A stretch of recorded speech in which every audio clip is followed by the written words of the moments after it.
नमस्कार दोस्तों, स्वागत है आपका हमारे चैनल में। दोस्तों, आज की इस वीडियो में हम यूपी पुलिस के लिए जनरल हिंदी का प्रैक्टिस सेट नंबर 1 करेंगे।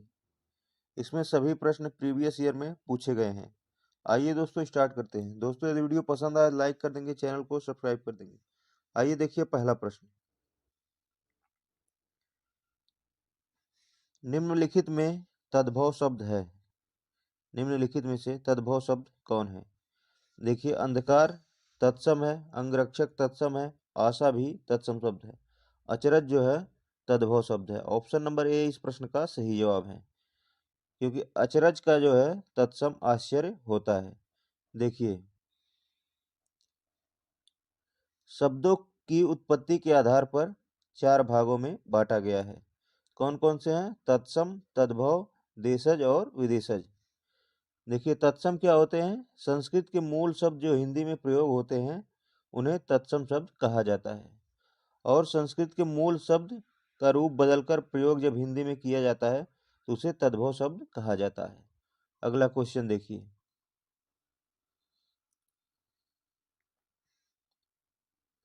देखिए, शीत का विलोम होगा।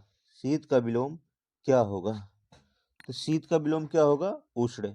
ऑप्शन नंबर डी इस प्रश्न का सही जवाब है। शीत का विलोम उष्ण होगा। और ठंड का विलोम क्या होता है? गर्म होगा। ठंड का विलोम गर्म। गीत का होता है अगीत। कृष्ण का विलोम क्या होता है? शुक्ल होता है। कृष्ण का विलोम शुक्ल होता है। अगला क्वेश्चन देखिए। दोस्तों, यदि वीडियो पसंद आ रहा हो तो लाइक कर दें, चैनल को सब्सक्राइब कर दें। कर का अर्थ नहीं होता है। कर का अर्थ नहीं होता है। तो कर का अर्थ क्या क्या होता है? हाथ होता है, किरण होता है, टैक्स होता है, हाथी का सूंड होता है और ओला भी कर का अर्थ होता है।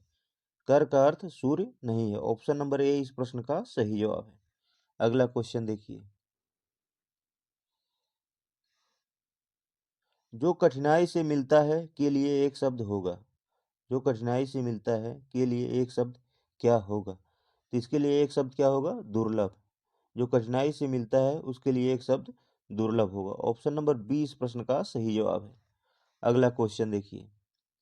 अनिल, अनल का सही अर्थ देने वाला शब्द युग क्या होगा? तो अनिल का मतलब क्या होता है? वायु होता है।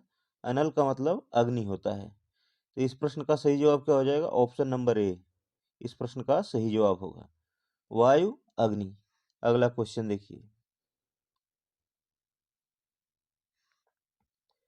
पराजय में उपसर्ग है। पराजय में उपसर्ग है, तो पराजय में क्या उपसर्ग होगा? परा। ऑप्शन नंबर सी इस प्रश्न का सही जवाब है।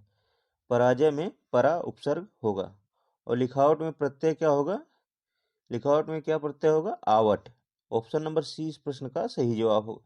लिखावट में आवट प्रत्यय है। अगला क्वेश्चन देखिए। महोत्सव का संधि विच्छेद है।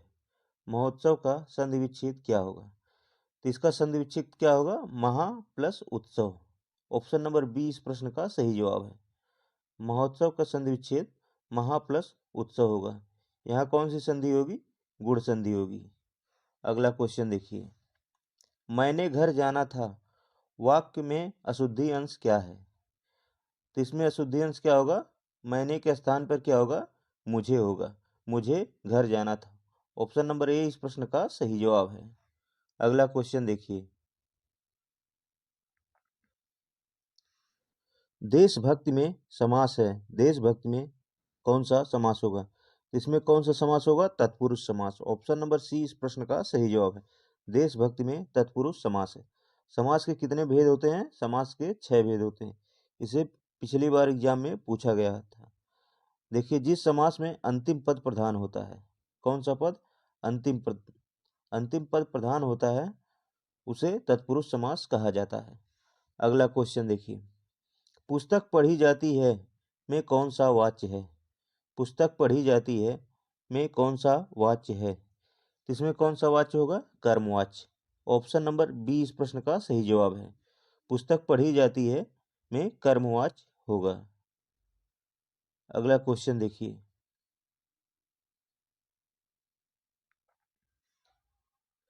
निम्नलिखित में से अव्यय है, निम्नलिखित में से अव्यय कौन है?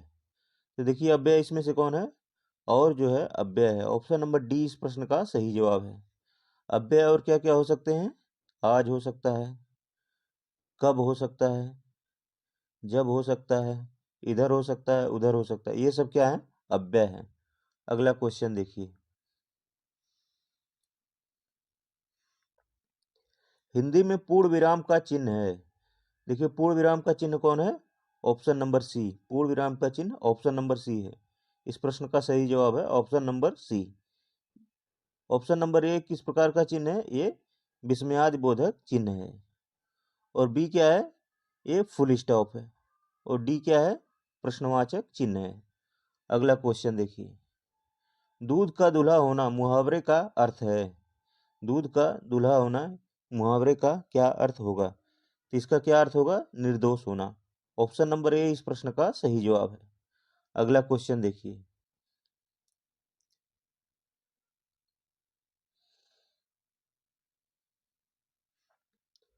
जिसकी लाठी उसी की भैंस, लोकोक्ति का सही अर्थ क्या होगा? जिसकी लाठी उसकी भैंस, लोकोक्ति का सही अर्थ क्या होगा? शक्ति संपन्न आदमी अपना काम बना लेता है। शक्ति संपन्न आदमी अपना काम बना लेता है। ऑप्शन नंबर बी इस प्रश्न का सही जवाब है। अगला क्वेश्चन देखिए, देखिए वीर रस का स्थायी भाव क्या है? वीर रस का अस्थायी भाव क्या होता है? उत्साह होता है। ऑप्शन नंबर डी इस प्रश्न का सही जवाब है। वीर रस का अस्थायी भाव उत्साह होता है। क्रोध किसका है अस्थायी भाव? रौद्र रस का अस्थायी भाव क्रोध है। और भयानक रस का स्थायी भाव क्या होता है? भय होता है। और अद्भुत रस का स्थायी भाव क्या होता है? विस्मय होता है। अगला क्वेश्चन देखिए,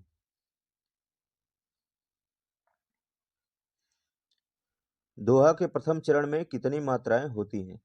देखिए दोहा के सम चरण में कितनी मात्राएं होती हैं? सम चरण में 11 मात्राएं होती हैं। और विषम चरण में कितनी मात्राएं होती हैं? 13 मात्राएं होती हैं।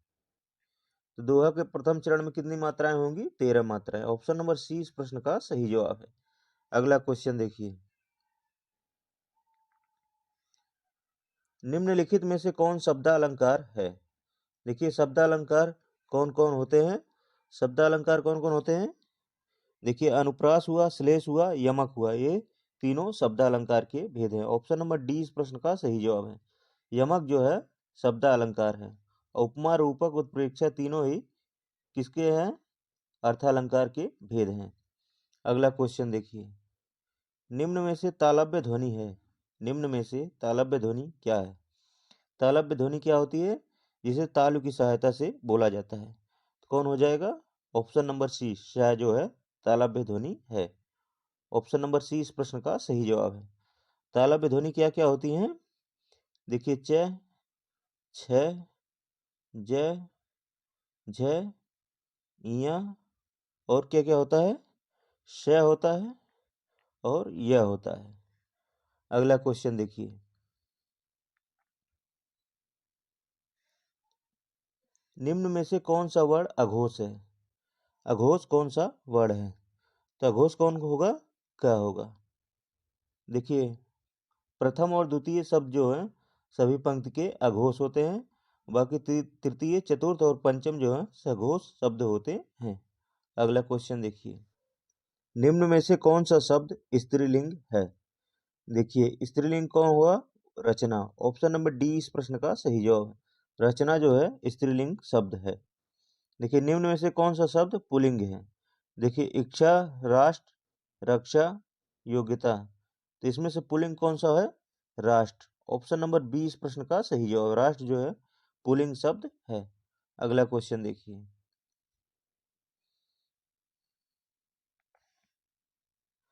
किस शब्द का प्रयोग सदा बहुवचन में होता है? किस शब्द का प्रयोग सदा बहुवचन में होता है? देखिए लड़का, घोड़ा, प्राण, वधु। तो किसका होता है? प्राण का। ऑप्शन नंबर सी इस प्रश्न का सही जवाब है। प्राण शब्द का प्रयोग सदा बहुवचन में होता है। और कौन कौन से शब्द हैं जिनका प्रयोग सदा बहुवचन में होता है?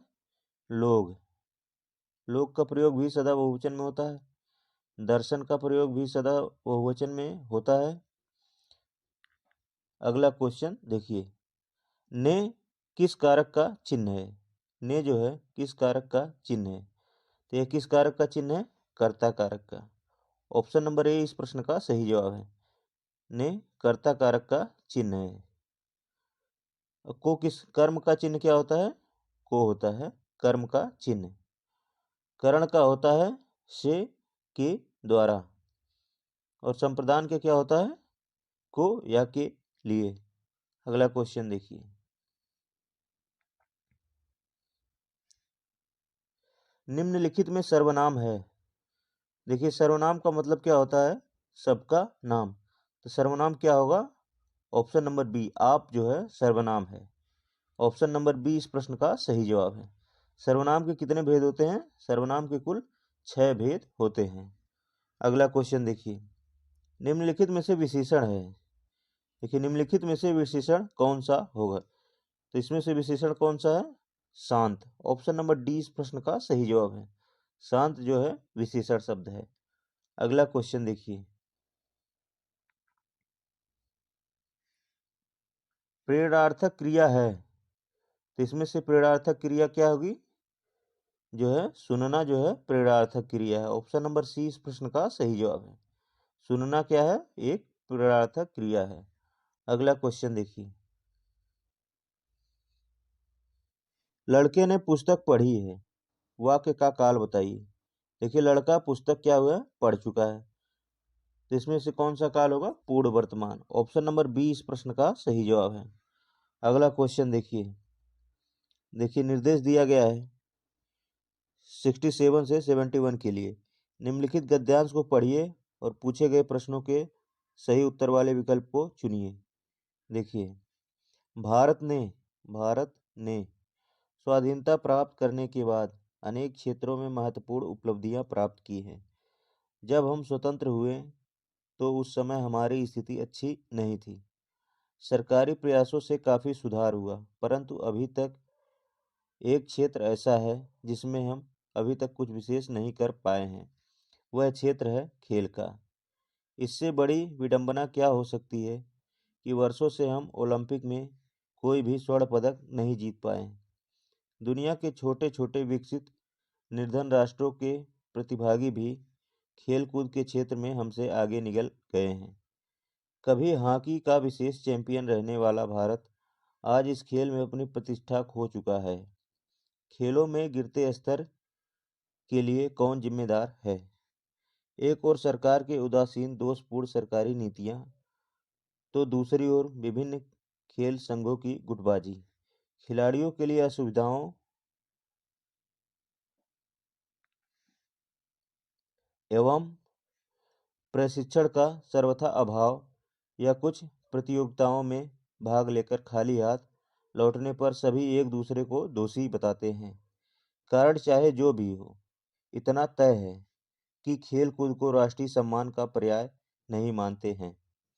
अभाव प्रतियोगिताओं का नहीं, अभाव है तो लगन का, प्रोत्साहन का, संकल्प का और मुंहतोड़ जवाब बनने वाले जीवट का। देखिए अब इस पे आधारित प्रश्नों को देखते हैं। गद्यांश का उपयुक्त शीर्षक हो सकता है। तो ये गद्यांश पढ़ने के बाद क्या लगता है? गद्यांश का उपयुक्त शीर्षक क्या हो सकता है? खेलों का गिरता स्तर। खेलों का गिरता स्तर। ऑप्शन नंबर बी इस प्रश्न का सही जवाब है। अगला क्वेश्चन देखिए। खेलों के गिरते स्तर का कारण नहीं है। खेलों के गिरते स्तर का कारण नहीं है तो कौन सा नहीं है? खेलों के लिए राष्ट्रीय सम्मान। ऑप्शन नंबर डी इस प्रश्न का सही जवाब है। बाकी खेलों के स्तर गिरने का कारण है दोषपूर्ण नीतियां, संघों की गुटबाजी, सुविधाओं का अभाव। अगला क्वेश्चन देखिए। खेलों पर नकारात्मक प्रभाव पड़ता है। खेलों पर नकारात्मक प्रभाव पड़ता है। किसका पड़ता है? आपसी गुटबंदी होने से। ऑप्शन नंबर सी इस प्रश्न का सही जवाब है। आपसी गुटबंदी होने से खेलों पर नकारात्मक प्रभाव पड़ता है। अगला क्वेश्चन देखिए। गद्यांश के अनुसार राष्ट्र की उपलब्धियों में नहीं है। तो राष्ट्र की उपलब्धियों में क्या नहीं है? खेल। ऑप्शन नंबर सी इस प्रश्न का सही जवाब है। खेल जो है राष्ट्र की उपलब्धियों में नहीं है। अगला क्वेश्चन देखिए। खेलों में निर्धन राष्ट्र भी हमसे आगे निकल गए हैं क्योंकि वहां वहाँ क्या है, खेलों को राष्ट्रीय सम्मान मिलता है। ऑप्शन नंबर डी इस प्रश्न का सही जवाब है। अब अगला क्वेश्चन देखिए, बीजक किसकी रचना संग्रह है? बीजक किसकी रचना संग्रह है? कबीरदास की। ऑप्शन नंबर ए इस प्रश्न का सही जवाब है। बीजक कबीरदास की रचना संग्रह है। जायसी ने क्या लिखा है? पद्मावत जो है जायसी ने लिखा है। सूरदास की कृति है, कौन सी है? सूर सागर सूरदास की कृति है। और तुलसीदास की क्या क्या है? कवितावली है, दोहावली है और विनय पत्रिका है, और भी आदि हैं। अगला क्वेश्चन देखिए, अंधेर नगरी नाटक के रचयिता कौन है? अंधेर नगरी नाटक के रचयिता कौन है? तो इसके रचयिता कौन है? Bharatendu Harishchandra. Option number C इस प्रश्न का सही जवाब है। अंधेर नगरी नाटक के रचयिता भारतेंदु हरिश्चंद्र है।